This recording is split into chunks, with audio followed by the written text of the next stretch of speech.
Mu mwaka wa 2016 iyi foto y'uyu mwana yazengurutse isi yose. Iyi ni foto yazengurutse isi yose, abantu bose bayireba ndetse ikababaza cyane. Yerekanaga umugore w'umuzungu arimo kwita kuri uyu mwana yari asanze ku muhanda. Umwana yambaye ubusa ndetse ubona atuzuye, ariko biturutse ku kuba uyu mwana yarabuze ibyo kurya n'ibyo kunywa, akazongwa umubiri ukamunanira. Ndetse mu gace uyu mugore w'umuzungu yasanzemo uyu mwana yari yaratawe, bizeraga ko ngo uyu mwana ari umurozi. Buriya muri Nigeria hari uburyo umwana avuka, hari agace abana bavukamo umwana bamureba uko bamubonye ababyeyi be bagahitamo kumuta, bavuga ko ngo uwo mwana ari umurozi. Rero n'aka gace niho uyu mwana yari yarasanzwe n'uyu mugore w'umuzungu. Iyi foto yarebwe n'abantu benshi cyane ku isi, irabababaza, isi yose irababara. Ariko nyuma y'icyo gihe cyose nta muntu wigeze amenya ngo nyuma y'imyaka 7 bimaze kugenda gute kuri uyu mwana, kuko kugeza ubu hashize imyaka 7 uyu mugore afashije uyu mwana, nta muntu wigeze amenya ngo byagenze bite. Ibi nibyo ngiye kukwereka muri iyi video. Reba hano hasi iyi video, ukande kuri like ndetse ukande no kuri subscribe, ukande no kukazogera kugira ngo amavideo meza cyane nzajya nkugenda nkugezaho uzajya uhita uyabona. Muri leta yo muri Nigeria yitwa Akwa Ibom, bifatwa nk'icyaha kwizera ko umwana uvutse bamufata nk'umurozi, kandi biracyabaho. Gusa nanone hari ibice byaho ngaho usanga umwana avuka, umwana ababyeyi be bamureba, umwana bagahita bafata umwanzuro bakavuga ko ari umurozi, bigatuma ababyeyi be bamutera icyizere. Kwizerera mu bintu by'amarozi byangiriza abantu benshi cyane kuri iyi si, ndetse abana benshi cyane bavuka bakitwa ko ari abarozi baratabwa, ndetse ababyeyi babo bakabatererana cyane, ku buryo abana basigara nta miryango bagira, ndetse ibiturage byabo bikabatererana. Hari n'abana bavuka ababyeyi babo bakabita abarozi, bikarangira ababyeyi babo babishe. Aba bana batabwa iyo nta bufasha babonye ku mpande ziturutse hirya no hino. Abo bana baba bari muri risike nyinshi cyane zo guhura n'indwara zituruka mu mirire mibi cyangwa se no kutabona ibiryo, ugasanga umwana nyine yaratereranwe.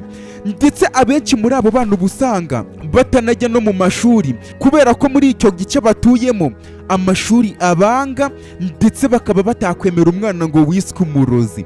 Bibaho muri Nigeria, ugasanga ababyeyi babyaye umwana nyine baramwanze, bo bamwise ngo ni umurozi, bigendeye ku myemerere y'uburyo umwana yavutsemo n'uburyo umwana bari kumubona.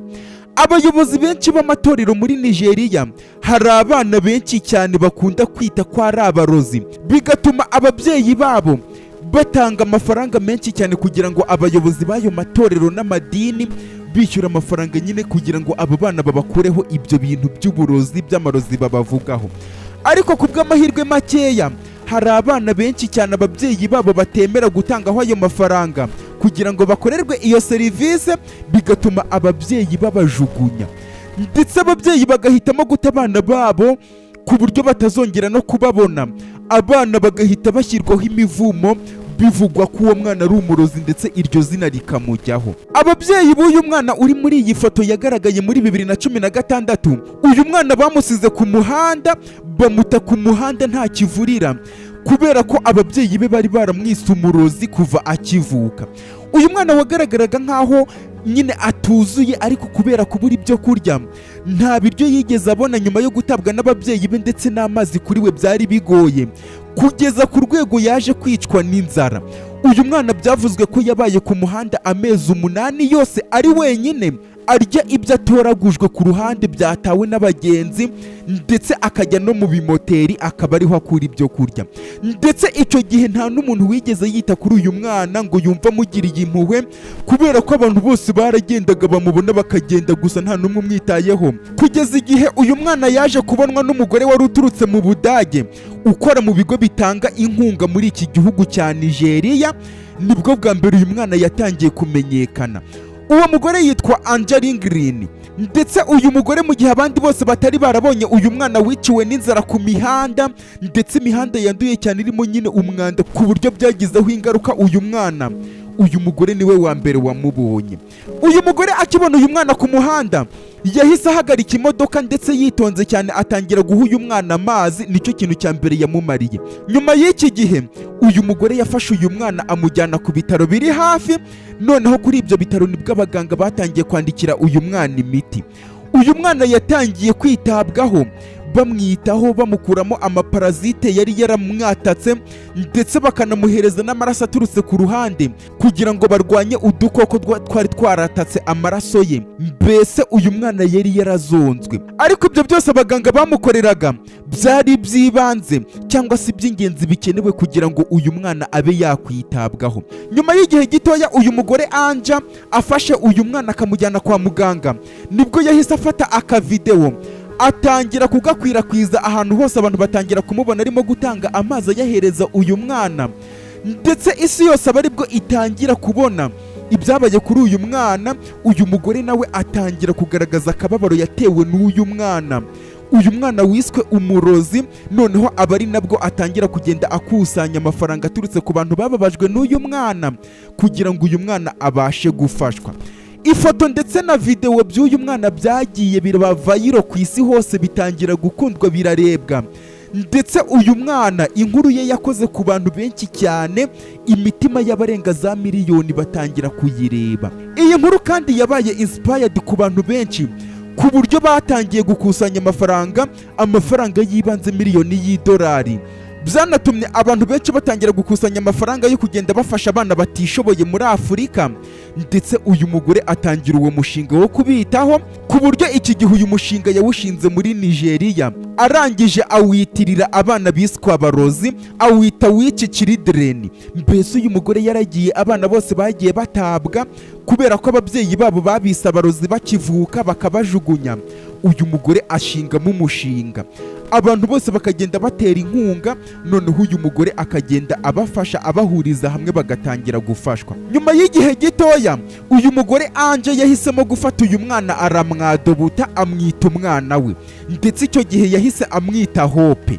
Umva uyu mugore icyo yavuze, ati ubwo nafataga uyu mwana mu biganza byanjye ku nshuro ya mbere, uyu mwana ntabwo nari mufitiye icyizere ko azarokoka cyangwa azabaho, ndetse buri uko yahumekaga wumvaga birimo sitarago cyane, ahumeka nk'umuntu utarabaho. Gusa nanone uyu mwana ntabwo nifuje ko icyo gihe yapfa byibura nta zina afite cyangwa se nta cyubahiro afite, nibwo nahisemo guhitamo izina mwita Hope. Nyuma y'amezi 2 uyu mugore arimo kwita kuri uriya mwana, ndetse n'abaganga bari gukora uko bashoboye, uyu mwana Hope yaje gukira neza, aba umwana mwiza nyine ubona atandukanye cyane, ndetse uyu mwana yagiye yihinduranya ku buryo isura ye yahindutse, n'uruhu rugahinduka, n'umubiri ugahinduka, agarura n'imbaraga ye ndetse n'inseko, ku buryo nyine ubona ari umwana umeze neza. Uyu mwana Hope yatangiye kugenda akina n'abandi bana, ndetse abantu bagatangira kwizera ko uyu mwana azabaho akagira ubuzima bwiza. Nibwo uyu mugore Anje yatangiye noneho gufata inshingano ze nk'umumama, amwita umwana we kubera ko yari yaramwadobuse, atangira kumwitaho nk'umubyeyi, bitandukanye nuko yari ari kwitabwaho n'abaganga. Nyuma y'umwaka wose wuzuye neza, uyu mwana Hope yari yarakize neza cyane ku buryo yatangiye n'ishuri, ndetse unabirebeye uburyo yari ameze ushobora guhita ureba ukabona ko uyu mwana Hope atandukanye n'umwana w'umukene w'umutindi wari waratawe yishwe n'inzara wasanzwe ku muhanda muri 2016. Gusa iki gihe uyu mwana Hope yakomeje kwibera mu kigo cy'imfubyi, ndetse uyu mugore Anja n'umugabo we bari barafunguye cya kigo nyine gifasha abana bari baratereranwe muri Nigeria, niho uyu mwana yaje kwibera. Ndetse sinibyo gusa, uyu mugore yari afunguye n'ikindi kigo ashyiramo abana, ku buryo abagore bagiye babyara abana kimwe n'indaya zagiye zibyara abana bakabajugunya, uyu mugore we n'umugabo we bagahita bizanira aba bana bakabashyiramo. Uyu mugore abana yabitagaho neza, biberagaho nk'umuryango umwe, ndetse abana nabo ubwabo bakitabwaho, kandi buri mwana agafatwa nk'undi, ku buryo bari umuryango umwe gusa ubona abana babayeho neza. Abo bana babonaga urukundo ndetse bakitabwaho cyane ko n'ubundi ari byo bintu babaga bashaka umunsi ku munsi. Urebeye kuri iyi foto iyi ngiyi, uyu mwana Hope arimo kumwenyura ndetse ari kugaragara neza mu maso ye, biragoye cyane kwizera ko uyu mwana mwiza cyane yaba ari umupfumu cyangwa se umurozi. Bimwe byatumye ababyeyi be bamuta, bakamuta ku buryo yari agiye no kuhapfira. Uretse bya bindi nyine by'imyemerere, ababyeyi bareba umwana niba wenda bamubyaye abagoye n'ibindi, akaba ari byo nyine bituma umwana ababyeyi bafata umwanzuro nk'uwo nguwo. Nyuma y'umwaka uyu mubyeyi yari kwita kuri uyu mwana, biragaragara ko uyu mwana yarabayeho ubuzima butandukanye cyane, ndetse uyu mwana wari urimo guseka nta wari kwizera ko ari umwe wari warishwe na bwaki, ubona umubiri we nyine atakiriho. Uyu mugore Anja yaramwakiriye mu biganza by'akamwita izina kubera ko yakekaga ko agomba gupfa, ndetse byibura agapfa afite izina. Uyu mugore Anja yari yarashakanye n'umugabo w'umunyanigeriya witwa Davide, ndetse abangaba bombi nyine nibo bashinze kiriya kigo cyo gufasha abana batawe. Abana bitabwagaho n'uyu mugore n'umugabo babonaga ibintu byose, imyenda yo kwambara, ibiryo, ubuvuzi ndetse n'uburezi. Icy'ingenzi muri ibyo ngibyo, abo bana bari barabonye umuryango ubitaho kubera ko Anja na Davide nabo bari bafite umwana wabo bita Davide Junior. Uyu mwana Davide Junior kuva nawe avutse yabanaga n'aba bana bibera mu kigo cy'imfubyi. Si n'ibyo gusa, buriya kiriya gihe uyu mwana Hope ubwo uriya mugore yamufataga akamujyana amukuye ku muhanda, yari ari mu kigero kimwe n'uyu mwana Davide. Rero uyu mwana Hope ubwo yazanwaga muri iki kigo cy'imfubyi, uyu mwana Davide niwe mwana wa mbere babonanye, akanatinyuka no kuba yavugana nawe akanamwitaho. Byaje kurangira abana bombi babaye inshuti magara. Reba na hano ku ifoto bari mu kigero kimwe. Mu mwaka wa 2022 uyu mwana Hope yaje kongera guhura na papa we wamutaye. Kuri poste yo kuri Facebook uyu mugore Anja yasharinze amafoto y'uyu mwana Hope ari kumwe na papa we, ndetse uyu mwana yari yishimye cyane, yishimiye kubona uyu mugabo papa we wari waramutaye. Uyu mugore Anja yaravuze ati ubwo uyu mwana yagarukaga avuye guhura na papa we yanyatse telefone, ndetse yari yishimye cyane kwereka abandi bana babana mu kigo cy'imfubyi amafoto ari kumwe na papa we. Ndetse ibyo ngibyo ntaho bitandukaniye nuko n'abandi bana bose n'ubundi iyo bavuye gusura ababyeyi babo cyangwa se aho baturutse baba bishimye cyane. Muri 2023 mu kwezi kwa 9 uyu mugore Anje nibwo yaje guhishura ko uyu mwana Hope yaje guhura na mama we, ndetse amakuru aturuka ku mukozi ukora muri kiriya kigo gifasha bariya bana avuga ko uriya mugore mama wa Hope cyangwa se uriya mwana wari waranegekaye ngo icyo gihe ubwo yatwitaga yari umumineri nyine utaruzuza imyaka 18, ndetse yari yaratewe n'uyu mugabo papa w'uyu mwana Hope, arangije aramuta kuko uyu mugabo yari afite imyaka 50, ndetse uyu mukobwa yabyaye uyu mwana Hope afite imyaka 15. Kuva icyo gihe muri 2023 uyu mugore wabyaye uyu mwana Hope yaje kugumana n'uyu mwana Hope, ndetse bagumana igihe gitoya kugira ngo byibura babashe kwiyumvanamo. Byafashe igihe kugira ngo uyu mwana Hope ababarire mama we, ariko mu nkuru y'uyu mwana Hope mama we yagaragaraga nyine nk'aho ari inzirakarengane. Ibyabaye byose bikaba byaraturutse kuri papa we, byatumye uyu mwana Hope afata n'umwanzuro wo kubabarira mama we. Uyu munsi aka kanya tuvugana uyu mwana Hope yarakuze neza, avamo umuntu ukomeye, biragaragara no ku mafoto, ndetse arakibera no muri kiriya kigo cy'imfubyi. Ndetse uriya mugore wo mu Budage Anja wamutoraguye amwita mama we. Uyu mwana afasha n'abandi bana mu buzima busanzwe, akanabakorera n'ibishoboka byose, ndetse agafasha n'aba babyeyi Anja n'umugabo we Davide imirimo yose igende y'ingenzi ikenewe mu kigo cy'imfubyi kugira ngo nyine bafashe abandi bana. Amafaranga aturuka hanze ku mpande zo hirya no hino uyu mugore Anja yakira kugira ngo afashe bano bana agenda yakoresha mu kubakira ubuzima bano bana. Ndetse hari n'ikigo cy'imfubyi kiri kubakwa ubu ngubu gishyashya bakise ngo ni Land of Hope cyangwa se ubutaka bw'ibyiringiro, ku buryo abana benshi cyane uyu mugore Anja ateganya kubazanamo. Ndetse si nibyo gusa, isi yose kino kigo yarakimenye ku buryo abantu benshi cyane bari gutera inkunga donation bazitera uyu mugore Anja, ndetse babikoranye umutima ukunda.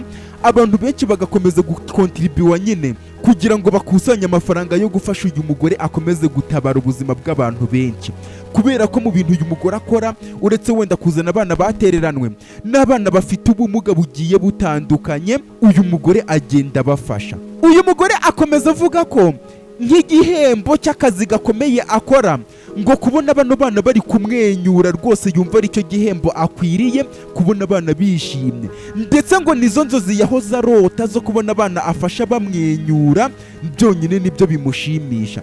Ngo inseko cyangwa se kumwenyura k'uyu mwana Hope yatoraguye ameze nabi yenda gupfa, ngo ni ikimenyetso cy'ibyiringiro.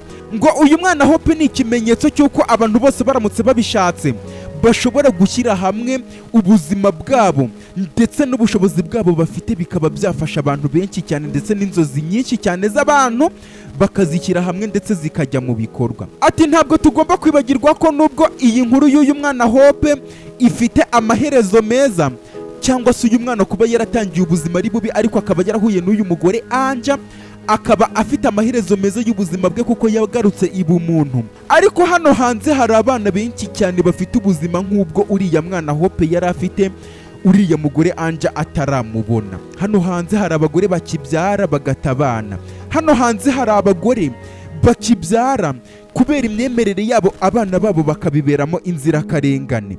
Rero uyu mugore Anja avuga ko hano hanze hari abana benshi bakeneye ubufasha, mbese nk'uburyo bwo kuba yasabira isi yose ko bakwita ku bana batafite kivurira bakagenda bafashwa. Iyo niyo nkuru y'uyu mwana, mbese yabaye umwana mwiza. Niba utari unayizi nyine usubire mu mateka, urabona iyi nkuru yaramamaye ku isi hose. Gutya uyu mwana niko yaje kurokoka. Reba hano hasi ukande ku ibuto ya like niba ukunda inkuru nk'izi ngizi z'ubuhamya bwagiye buba ku bantu kugera ku maherezo yabwo. Ndetse reba yino video ngushyiriye hano iburyo uyirebe, ni nziza cyane, ntabwo ugomba kuyicikwa. Imana ibahe umugisha, ndabakunda cyane.